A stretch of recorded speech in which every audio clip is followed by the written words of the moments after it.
Well, hello, writers. Welcome to episode number 334 of How Do You Write? I'm Rachel Herron, and I am so thrilled to be here with you today. I am talking to Natalia Molina.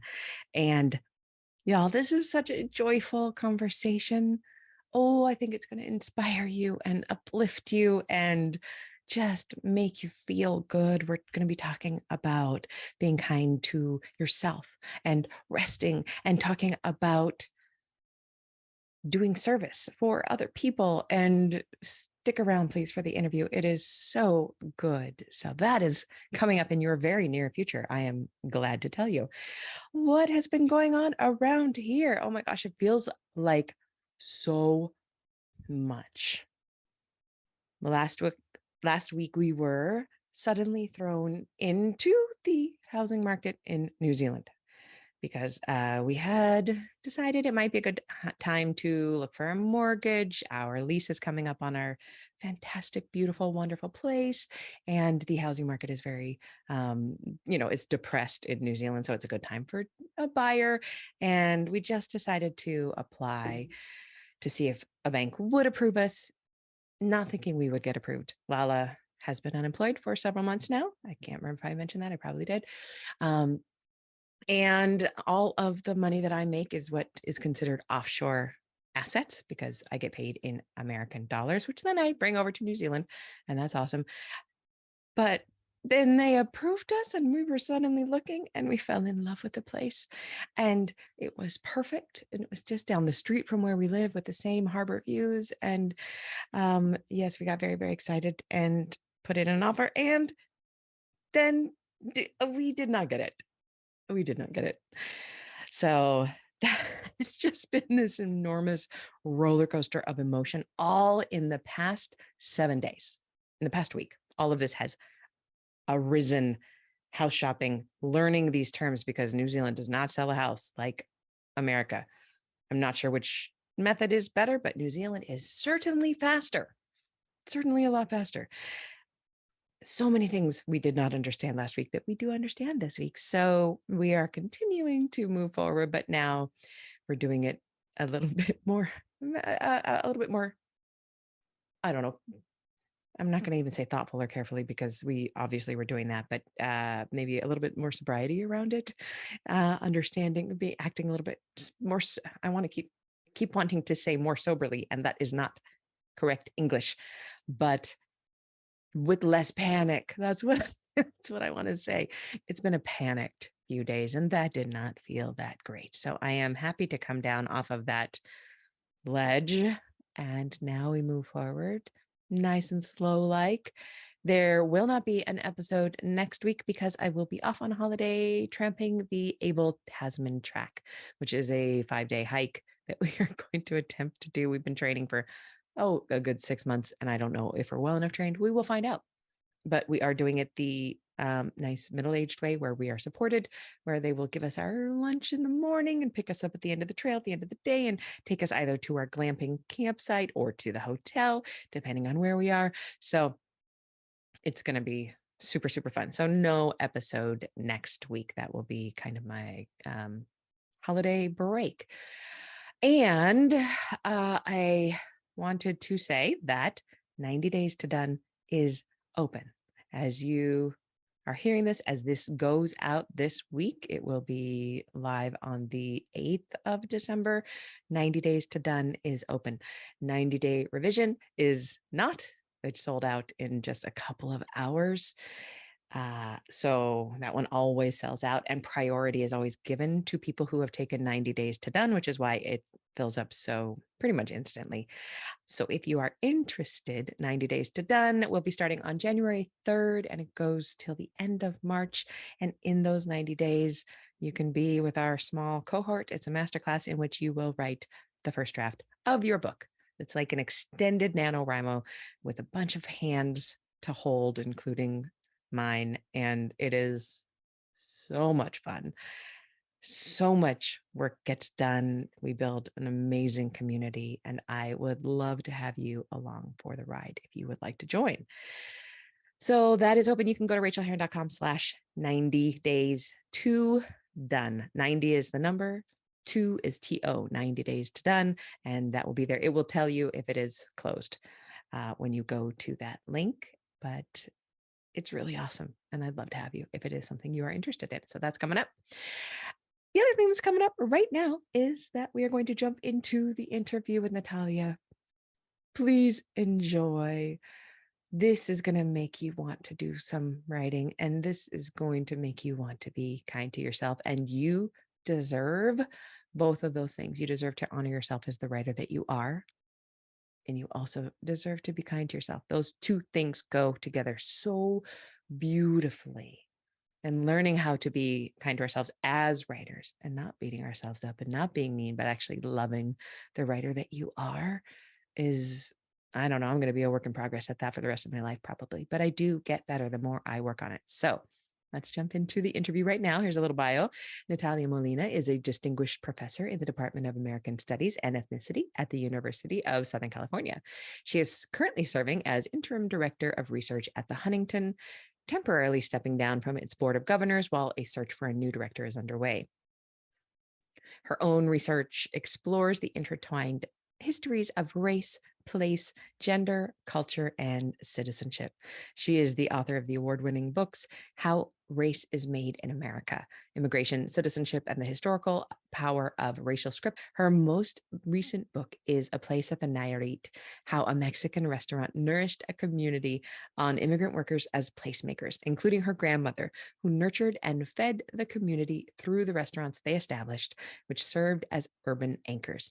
Professor Molina is a 2020 MacArthur Fellow. Oh my gosh, what a prestigious bio for an amazing person. Please enjoy this interview. Well, I could not be more pleased to welcome to the show. I'm so glad you're here. Will you please share your name and pronouns with us? Natalia Molina, her, she, her. Yeah.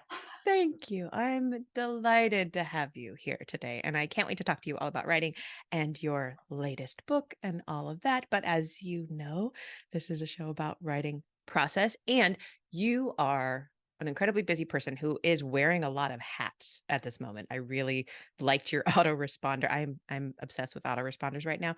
And your autoresponder was like, I'm doing a few things. So hold your horses, but it was said so politely and beautifully. Tell me how you get writing done around all of that. I have to say, I'm a professor at USC, University of Southern California, and one of the institutions that we have locally is the Huntington Library, where I wrote my entire dissertation here. I Mm. had a fellowship from them 2 years ago, and I'm on their board. And so they asked me if I would step in as the interim research director, just part time, just to do the most important thing. And because I love this institution and I'm eager to see it grow, I said yes. But because I'm in a transition period, I have been getting less writing done. Yeah. And I see this with my students a lot. So I also like to be transparent when it's working for me and when it's not. So I see this happen with my students when they reach the ABD stage where they're all but dissertation, which is the Yeah. funniest phrase, right? I have a PhD, except for ABD. that dissertation. When they get their first job, when they become a parent, even when they start a serious relationship, right? Yeah. Just lots of things. And so for me, this is a transition period. So what I realize is while writing is still difficult, I am grumpy when I don't write. So I've been Yeah. trying to do different kinds of writing. I'm one of these people, and I know you are too, Rachel, that likes to write in the morning. And if I kind of miss that window, like, oh well, I'll see you tomorrow. Yeah. So I do the thing where I, park on a downslope. So I leave a list of things that I could do. And so today I was tired because I'm now a delicate flower that I went to a concert last night, did not even have wine, but because I went to bed an hour later than usual, I was a little tired this morning. So I just did my parking on a downslope. What can I do? I can read the research I wrote and I can see if I can, or I had looked up and then I could see where I can insert it into what I wrote. As long as I touch the writing, as long as I move it forward, I know that brain, that it's somewhere, it's germinating somewhere at the back of the brain. So I try to do different kinds of writing when I'm having a hard time. I love that. And I love the phrase parking on a downslope. I was raised with cars that I know how to start any car in second gear as either you're going downhill or somebody's pushing it, like you know how to pop the clutch. And I was just thinking kids maybe don't know that nowadays. As Oh my gosh, you're totally right. They're like, "Park on a downhill? what Why? is I that? take Uber." Yeah. Like, I just remember all of the mechanics my mother would go through to make sure that the Corvair was on the downslope when the kids were in the car. Yeah, that's hilarious, and it makes so much of a difference. So you wrote in the Huntington Library. This is just a tangent just for my pleasure because I think that there is no better place to write than in a university or college library. It just feels so good and it smells so good and the carols are so tell me a little bit about why you loved being there. So the Huntington Library, the main, what they call the reading room, which I actually think of as the writing room because no one goes in there to read, is the Rothenberg. And the Rothenberg is basically picture Harry Potter with a lot of professors in that kind of space. It's like Oh, mahogany walls and old books, and you have to be quiet. And what's special about it is that everybody is there to write. yeah. They're not there to read, they are there to write. And when I started as a graduate student, I was trying to figure out how to write and was having trouble writing some days. One of the senior professors, when we were out in the hall and we're about to walk in, she said, it was like one of those, come here, kid. She took me aside and she cracked open the door and she said, you see all those people writing? I said, yes. And she goes, how many of them do you think are inspired to write? I love it. We don't come here because we're inspired. When you Literally come zero. here, you write. And I'm like, so I still conjure that, like, now all these years later, I don't need to be inspired. I can just sit down and kind of do my thing. Yeah. But, at any moment, there could be 30 or 40 people in there writing. And then you go to lunch, and because it's not our university jobs where people are like cranky or busy and really cranky because they're so busy that they're not writing, they're Mhm. here to write. So people will say, what are you working on today? What's your book about? Oh, that's so interesting. Have you ever thought this? Oh my gosh, have you talked to so and so? And so this is a place where like ideas come to germinate. And so like these connections are made. And some people have fellowships to come here, but it really is like a we work for intellectuals. So, Exactly, it just exactly. is like, what are you working on? Like, people have university jobs or they're independent scholars. We have Koa Beck right now, who's a journalist, and she wrote White Feminisms. She's one of the public Oh, scholars that we have. So it's a really eclectic crowd, and you have to be able to talk about your work to people who don't know anything about your work. You yeah. have to be able to tell a story. And that is a great skill for someone like a historian who writes very dryly to learn. That is amazing. I love hearing about that. What I have not found here in New Zealand yet is the library of my dreams. There's a couple campuses in town for the University of Victoria, and I will get in there somehow. I will. But that's amazing. What is your biggest challenge when it comes to writing? We were actually just talking about this at lunch. So when a professor gets a fellowship, sometimes people say like, you don't have to work for a year. And yes, it's an amazing thing that you don't have to teach. Don't get me wrong. But of course, the way we keep our jobs to get tenure is to write a book. So there's a Yeah. lot of pressure as well.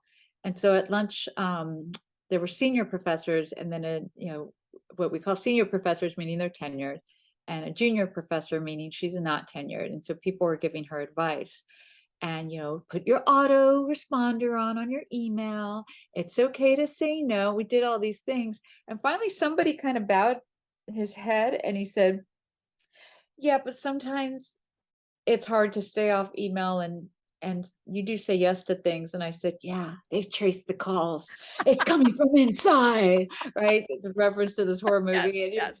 And so part of it is, yes, there are the external realities right now that I've started this new position. I'm getting used to it. Things that I'm sure when you're in a position 2 or 3 years, you can do without even thinking about it. But right now, I tend to like well, what's the policy on that? Let's research that. And sometimes that can wait. And yet it's really nice procrastination to say, if I just finish that, and an hour can pass and you're still on email. So Yes. part of it is realizing we found the enemy and it's within. The And that's call is one really thing that coming from inside the house I have to so put on my often. freedom app. So my freedom app is my lifesaver. I love, The freedom app love is that freedom. email blocker. And Mhm. for me it's email blocking, social media, but also things like my bank, because I could balance my statement right now. Why I need to do that on Thursday at 9 a.m.? I don't know. I guess probably because it gives me a sense of control. Yeah. So I think that's the biggest thing. Like, what can I do that helps me have control? And so I realized the more specific I make my ask for the day, the better, right? There's a New York Times article about it. People can Google it. I think it's called micro goals. So people talk about SMART goals, and I Mhm. do the Palm system, the 25 minutes. And the Palm system is, the Pomodoro is 25 minutes. And so SMART goal is what you can fit in 25 minutes. And if you can't fit it in 25 minutes, it's not a SMART goal. You have to break it down. Like I will read this article and I will integrate it into my notes. And maybe it's read article is one palm, integrate is another. But the micro goals, and this is what someone like me needs, is I will pull out the article and I Mm. will read one page. Like just kind of like, it's okay, baby. Don't be scared. You can do it. And so I have found micro goals work the best for me in those situations. We have to do that. I just saw, over in my Slack group, a friend and writer that I worked with for a long time, and she posted her picture of the 30 days 30 days challenge that she had just done for herself, that was touching her manuscript for 2 minutes a day for 30 days in a row. 2 minutes. And do we ever, I mean, probably at some, I'm guessing that some days she looked at it for 2 minutes and that was it. And then she crossed it off. And then she got her reward at the end, which was a new fantasy novel. Um, but most of the time she's going to stay in there for 10 minutes or half an hour or 2 hours. It's just the little micro goal that gets us there. I'm going to look up that article. That sounds amazing. What is your biggest joy when it comes to writing? And that's the thing is that sometimes my joy comes within 2 minutes. Like, it's Tell me more. right? Like, I am such a firm believer in, you know, I don't know what I'm thinking until I write. Yes. And so you start writing and then a connection is made and you're like, "Oh, I hadn't thought about that." And it can come so quickly. So quickly, so quickly. And I thought, I can't believe I resisted these, first 119 seconds, because at second 120, it's just like, I mean, that joy of making a connection Yeah. is just amazing. Today I had it because I wrote, and I probably because I only wrote one poem, but once you have that in there, you're thinking about something. And so I was thinking about something that happened yesterday, and I've started a newsletter. And so I thought, oh, that would be a good newsletter entry. I just popped open my voice recorder on my iPhone, recorded for 3 minutes and 30 seconds before I started crying because I just was so moving. And I was like, oh, yeah, this is going to work. Hold on. Okay. Yeah. Okay. And then I finished my thought. And so I know that I can go back to that. So that's a good parking on a downslope. So Yes. tomorrow or Friday morning, when it's difficult to write, because it's often difficult on Friday mornings once you're tired and that kind of thing, all I have to do is transcribe that 3 minutes and 40 seconds, and other ideas will pop in. So it's like I already have a first draft. And that idea for that newsletter would never ever have happened if you hadn't shown up and did the 2 minutes, the 3 minutes of thinking. Oh, it's so juicy and good. Okay, can you share a craft tip? I feel like you've already given us like three. Can you share a craft tip of any sort with us though?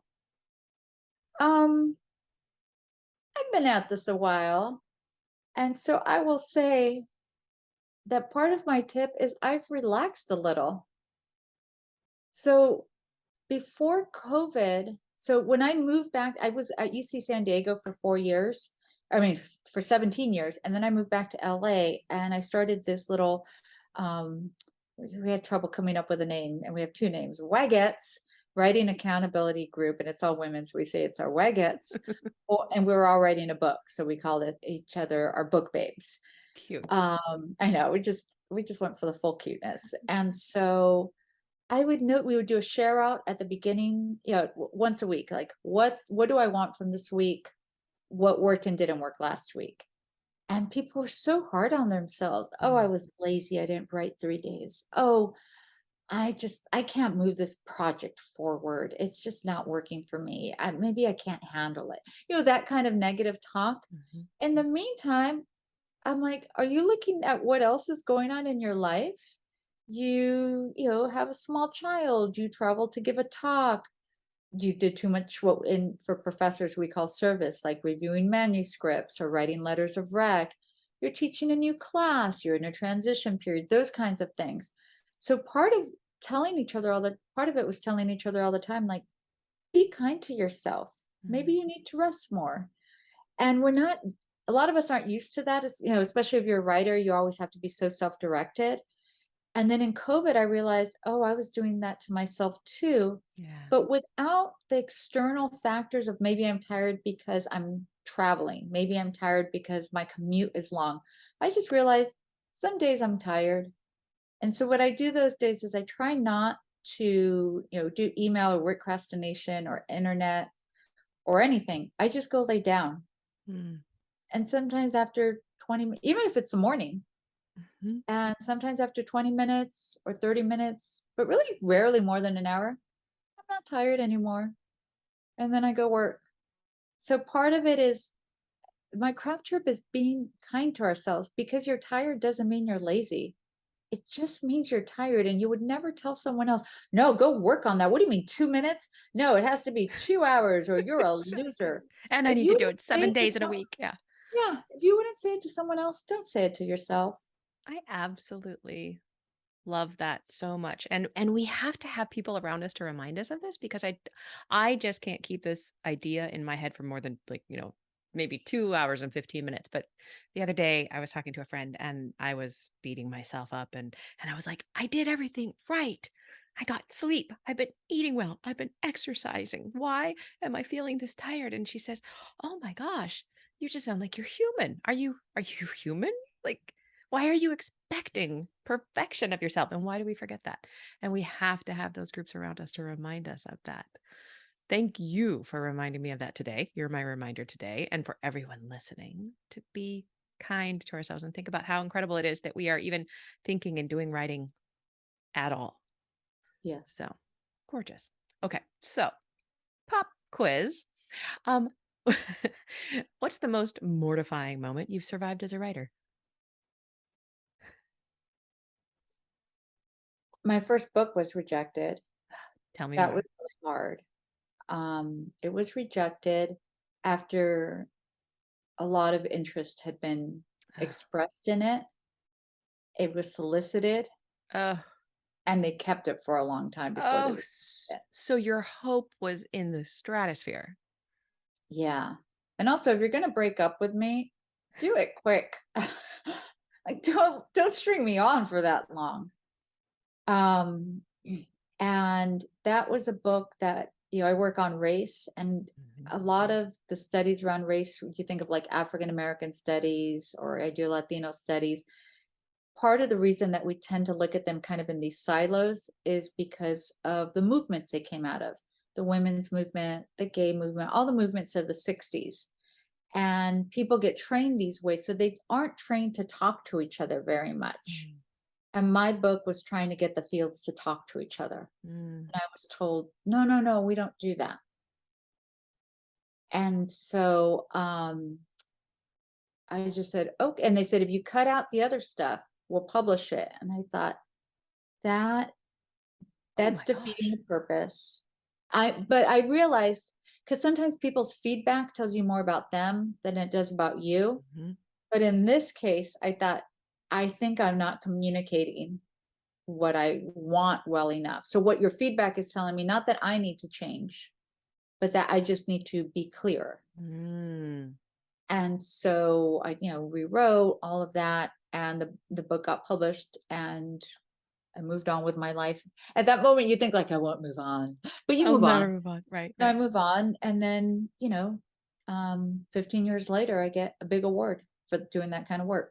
So that's the other 15 thing. years later. Oh, the wait though. Oh, You have to stick with your guns. Well, the book won an award, so right away I knew that it was a good idea, but 15 years later, it was like, oh, and people are doing that kind of work now. yeah. My editor asked me to do an edited volume to show people how to do that kind of work. So it just, yeah, it worked out. Oh my god, I love this answer. Thank you. All right, so you've already talked about being kind to yourself as a writer. What is the kindest thing that anyone's ever done for you in your writing career? That's a good question. Um, I don't know if it's the kindest thing, but for professors, our work only moves forward if we review each other's work. Mm, And I mean, I think that's the case for most writers, right? Like you need feedback. And so, giving feedback, I wouldn't say is like the kindest thing that anyone has ever done for me. At the same time, collectively, yes. Where would I be without feedback? yeah, And anytime you give someone feedback, they're not doing their own work. But it also means sometimes, especially if you're the person who said, by the way, I was that anonymous reviewer. And then I may come back to you and say, then can you write me a letter of recommendation for this fellowship? Or can you then, be the right. person? So oftentimes, no good deed goes unpunished. And yet those people continue to do that kind of work. And now that I'm a dean, or I've been a dean before of academic personnel, I know that there's certain people that do that kind of feedback, service, whatever it's called in your field, and certain people that don't.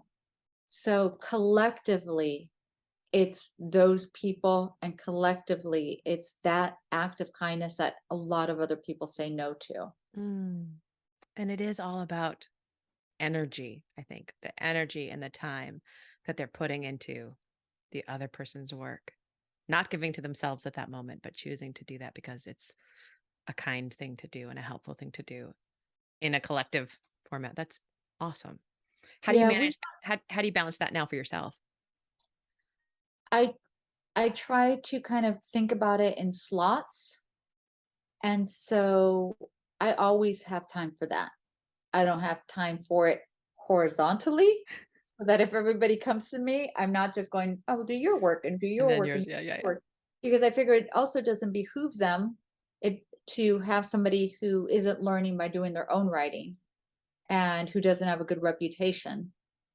So if I blurb your book, it means something yeah. because it says I wrote a book. So I'm trying to balance it, but I always have a slot for it vertically. So I'm always reading someone else's work, but it's in the queue. And Yeah. sometimes I tell people I'm happy to read it. Right now, it looks like I'd get to you in 3 months. And they say, oh, it's not important. Not that important, but can you talk for 15 minutes? Or sometimes what I do with my students is I say, I need to meet this week. I can't, but can you just send me what you want me to give you feedback on? And I'll look at it and I'll send you a voice memo. I'm the queen of voice memos for Voice myself, memos are the students, best. right? They're so fast. They're so fast. They're fast and they get like the kind of inflection you have in your Yeah. voice, like, I am so excited. Yeah.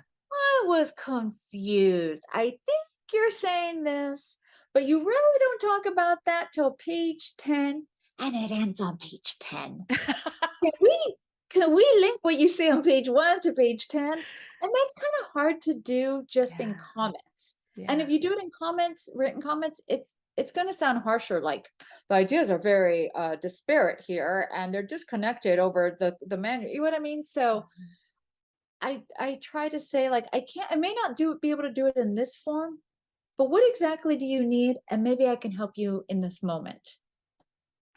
I absolutely love that. And to connect something that is probably not very connected at all, but um I am in recovery, and there's a saying that we use in 12 step, which is service keeps you sober. And the Mm. whole idea of this is that when you are doing service for somebody else, you're for once in my own life, I'm not thinking about myself. I'm not thinking about my problems. I'm not thinking about my stuff. And when I'm helping another writer, I'm not obsessing about my own writing. I'm obsessing about theirs. I'm thinking about them and their journey. And of course, that selfishly then influences my own work because we're always thinking about our own work in the back of our mind. But I really like this idea of thinking about it vertically. And that's exactly the way I do that kind of service. And I've never thought about it in those words. So thank you. It's so fun to talk to you. Oh my gosh. What is the best book that you read recently and why did you let it? I mean, there's a couple books that I'll mention quickly, and then I'll talk about one a little bit more in depth. And they don't need my plug because they're well-read books. But I started reading. I'll say it more just for writers out there. I've been listening to I forget the author, but it's "Leave the Gun, Take the Cannoli," the book on the making of The Godfather. Yeah.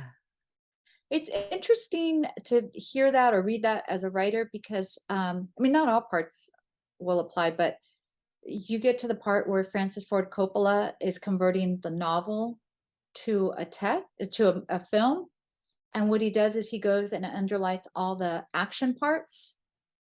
And so Mm. the opening line with Bonacera when he says, "I believe in America," that's actually way in like page 30 of the novel. It Oh. starts with like I think a sex scene with Sonny, and then it starts with the wedding. And he's like, "No, that's not what this movie is." And so it's also thinking about like how narrative works and how you want your writing to move think the storyline forward. And so I think that was very helpful.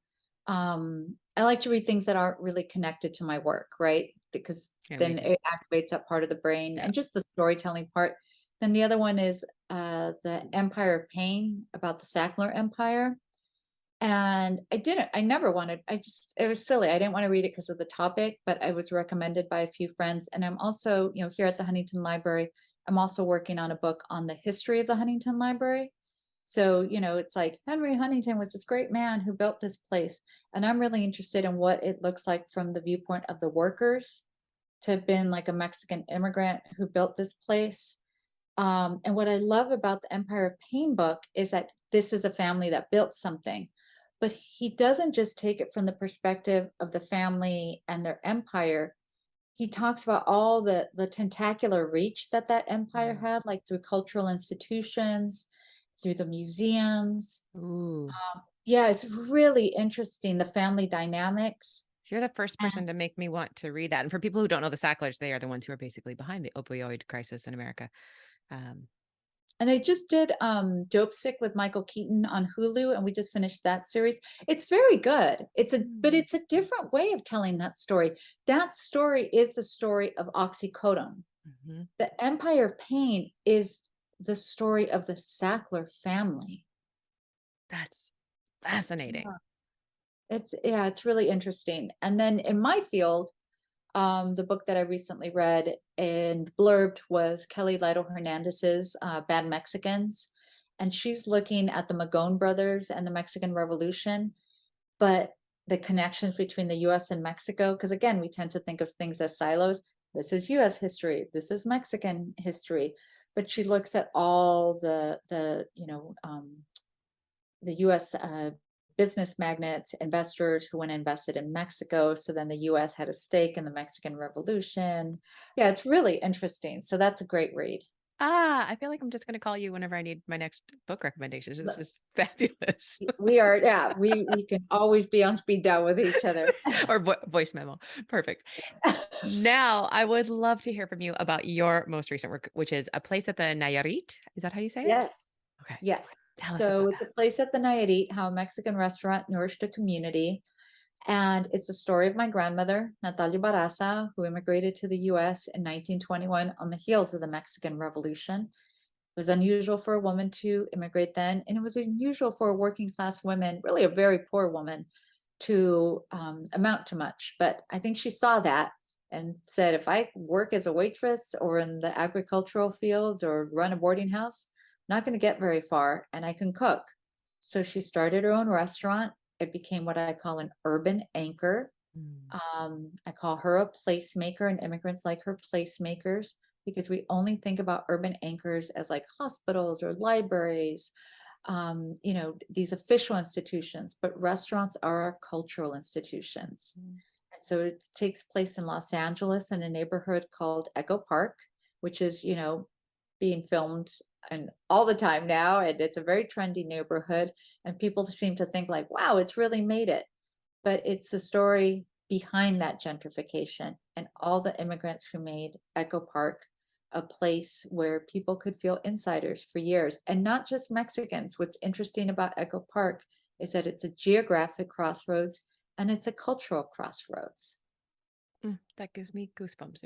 It reminds me of my other hometown, which is Oakland, which is that Yes, perfect and mix. Oakland, I just heard something on Oakland too, and the person said basically said the same thing that people from Echo Park feel. We just Mm, heard it when Serena Williams was, gave her speech as she finished her first match at the U.S. Open. She goes, "I just wanted people to see themselves reflected. mm. I'm from Compton." So it also showed you it wasn't just about her being Black. It was about where she came from, that it was a place that had been overlooked. Yeah. And she was saying, we're somebody, we're not stereotypes, and neither are the places that we come from. And that is what this book is. It's about food, it's about place, it's about community, and it's about the story of neighborhoods that we love, even if they are sometimes overlooked. What does it mean to you to share your grandmother's name? I think as I was writing this book, because I never met her, I had to learn her story through oral interviews and that sort of thing. I think as I was writing this book, I realized how much I modeled myself after her. I've always heard she was a generous person, but she took her work seriously. She wanted her restaurant to be known. She did not try to keep quiet about it. And unlike a lot of you know, popular press writers are like, of course I'm going to tell you about my book. I want to sell my book. Professors are like, oh, I'm so embarrassed. Whereas What I'm like, book? what? Yeah, yeah, Why did we spend all this time writing a book? yeah, So yeah. yeah, I think if we have a story to share, we are not serving anyone by making ourselves small and whispering it. That Shout is, your story, tell your story. That is oh the other message of this book. my goodness, Natalia. I just have constant goosebumps talking to you. This is fantastic. Can you please tell listeners where they can find you and the book? I have a website, Natalia Molina. I don't even know what it is. I think it's this Prof. Natalia Molina. You can Google me, Natalia It's Molina, the first hit. USC. Yeah. Yes. Prof. Natalia Molina for Twitter and Instagram. Thank you so much for being here on the show. I have loved talking to you. This has been my pleasure. Thank you.